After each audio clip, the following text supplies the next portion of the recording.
পৃথিবীতে সবচেয়ে শ্রেষ্ঠ ভালোবাসা যদি থাকে সেটা হচ্ছে মায়ের ভালোবাসা। আসলে আপনি যখন বাড়ি গেছেন, বাড়ি গিয়ে আপনার মায়ের সাথে কোনোদিন কি কথা বলেছেন যে মা কোথায় আছেন, মা কি করেন? কেউই বলেন না। সবাই বাড়ি গিয়ে নিজের মতো গুছিয়ে এই খাবার দাও, দাও, ওয়া দাও, এগুলো চান। কিন্তু আপনি যখন বাহির থেকে ও বাসায় যাবেন, বাসায় যাওয়ার পরে সবার আগে আপনার মাকে ডাক দিবেন। মা কোথায়? এরকম ডাক দিবেন।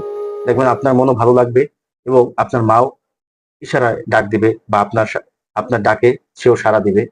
আপনার মা আপনাকে রেখে কখনো খাবে না। প্রতিদিন রাতে যখন আপনি বাসায় যাবেন, বাসায় গিয়ে দেখবেন যে আপনার মা শুয়ে আছে।